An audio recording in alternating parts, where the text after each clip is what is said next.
പ്രസിദ്ധമായ അമർനാഥ് തീർത്ഥാടനം ഇന്ന് ആരംഭിക്കുകയാണ്. ശ്രീനഗറിൽ നിന്ന് 141 കിലോമീറ്റർ അകലെയായി ഹിമാലയൻ മലനിരകളിൽ സ്ഥിതി ചെയ്യുന്ന അമർനാഥ് ഗുഹാക്ഷേത്രത്തിലേക്കുള്ള തീർത്ഥാടന യാത്രയാണത്. വർഷത്തിൽ ഒരിക്കൽ മാത്രമാണ് അമർനാഥ് യാത്ര ഉണ്ടാകുന്നത്. ജൂൺ 29 മുതൽ ആഗസ്റ്റ് 19 വരെയാണ് ഇത്തവണത്തെ അമർനാഥ് യാത്ര നടത്തുന്നത്. 52 ദിവസം നീണ്ടു നിൽക്കുന്ന അമർനാഥ് യാത്രയിൽ പങ്കെടുക്കാൻ ആദ്യം ഓൺലൈൻ രജിസ്ട്രേഷൻ പൂർത്തിയാക്കണം. കർശനമായ നിയന്ത്രണത്തോടെയും സുരക്ഷാ ക്രമീകരണങ്ങളോടെയും ആയിരിക്കും ഈ യാത്ര ആരംഭിക്കുന്നത്. ഇതിനായി ദേശീയ സംസ്ഥാന ദുരന്ത നിവാരണ സേനാംഗങ്ങൾ പ്രത്യേക പരിശീലനം നൽകുന്നുണ്ട്. ജമ്മു കാശ്മീർ പോലീസിൻ്റെ ഭാഗമായ മൗണ്ടൻ റെസ്ക്യൂ ടീമും ഇതിനോട് സഹകരിക്കുന്നുണ്ട്. അമർനാഥ് യാത്രക്കാർക്കായുള്ള മൊബൈൽ ആപ്പ് പ്ലേ സ്റ്റോറിൽ ലഭ്യമാണ്. യാത്രയുമായി ബന്ധപ്പെട്ട സമ്പൂർണ്ണ വിവരങ്ങൾ ആപ്പിൽ ലഭ്യമാകും. യാത്രയുമായി ബന്ധപ്പെട്ട ലിങ്കുകളും കൃത്യമായ കാലാവസ്ഥാ മുന്നറിയിപ്പുകളും ആപ്പിലൂടെ ലഭിക്കുന്നതാണ്. ശ്രീനഗറിൽ നിന്ന് 141 കിലോമീറ്റർ അകലെ ഹിമാലയൻ മലകളിൽ 3880 മീറ്റർ ഉയരത്തിലാണ് അമർനാഥ് ഗുഹാക്ഷേത്രമുള്ളത്. ജമ്മു കാശ്മീരിലെ അനന്ത്നാഗ് ജില്ലയിലാണ് ക്ഷേത്രം സ്ഥിതി ചെയ്യുന്നത്. കഠിനമായ കാലാവസ്ഥയും ഹിമാലയൻ ഭൂപ്രകൃതിയും കാരണം ഇന്ത്യയിലെ തന്നെ ഏറ്റവും അപകടകരമായ യാത്രകളിലൊന്നാണ് ഇത്.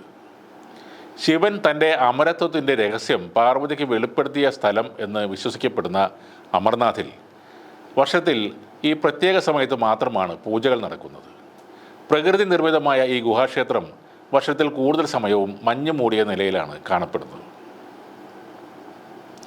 സർക്കാരിൽ നിന്നും മുൻകൂട്ടി പ്രത്യേക അനുമതി ലഭിച്ചവർക്ക് മാത്രമേ ഇവിടെ സന്ദർശിക്കാൻ അനുമതിയുള്ളൂ.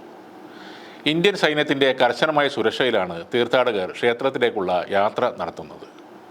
പ്രധാനമായും 2 വഴികളിലൂടെയാണ് ക്ഷേത്രത്തിലെത്താൻ സാധിക്കുന്നത്. ശ്രീനഗറിൽ നിന്നും 90 കിലോമീറ്റർ അകലെയുള്ള വാൽത്താൻ താഴ്വര വരെ ബസ്സിലോ ടാക്സികളിലോ എത്തിയ ശേഷം കാൽനടയായി അമർനാഥിലെത്താം. 14 കിലോമീറ്റർ ദൂരമാണ് ഇതിനായി ഓരോ യാത്രികർക്കും നടക്കേണ്ടി വരുന്നത്. കൂടുതൽ സാഹസികം നിറഞ്ഞ യാത്ര ആഗ്രഹിക്കുന്നവർക്ക് പഹൽഗാം വഴിയുള്ള യാത്ര തിരഞ്ഞെടുക്കാം. ജമ്മുവിലെ ഭഗവത് നഗറാണ് ഈ യാത്രയുടെ ബേസ് ക്യാമ്പ്. ഈ യാത്രയിൽ 16 കിലോമീറ്റർ കൊടും വനത്തിലൂടെ നടക്കേണ്ടി വരും. പഞ്ചതരണയിൽ രാത്രി ക്യാമ്പ് ചെയ്ത ശേഷം 6 കിലോമീറ്റർ അകലെയുള്ള അമർനാഥിലേക്ക് പോകാം. ചുണ്ണാമ്പ് കല്ലുകൾ കൊണ്ട് പ്രകൃതിദത്തമായി നിർമ്മിക്കപ്പെട്ടതാണ് അമർനാഥ് ഗുഹാക്ഷേത്രം.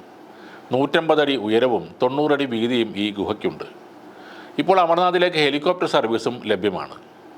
രക്ഷാബന്ധൻ ദിനമായ ആഗസ്റ്റ് 19 ഈ തീർത്ഥാടനം സമാപിക്കുന്നത്.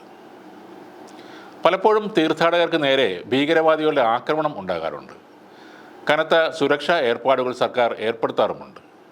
കശ്മീർ ആസ്ഥാനമാക്കി പ്രവർത്തിക്കുന്ന പല ഭീകര സംഘടനകളും അമർനാഥ് തീർത്ഥാടകരെ സ്വാഗതം ചെയ്യാറുമുണ്ട്. അമർനാഥ് തീർത്ഥാടകർ തങ്ങളുടെ അതിഥികളാണെന്നും അവരെ ആക്രമിക്കില്ല എന്നുമാണ് ഈ സംഘടനകൾ പറയുന്നത്. മതപരമായ ആഗ്രഹ സഫലീകരണത്തിനായി എത്തുന്ന തീർത്ഥാടകരെ ഒരിക്കലും ആക്രമിക്കില്ലെന്നാണ് ഇവർ പറയുന്നത്. പക്ഷേ നിരവധി തവണ ഭീകരവാദികളുടെ ആക്രമണത്തിന് ഈ തീർത്ഥാടകർ ഇരകളായിട്ടുണ്ട്. എന്തായാലും പ്രശ്നങ്ങൾ ഒന്നുമില്ലാത്ത ഒരു യാത്രയായിരിക്കട്ടെ ഈ വർഷത്തെ അമർനാഥ് തീർത്ഥാടനം എന്നാഗ്രഹിക്കാം.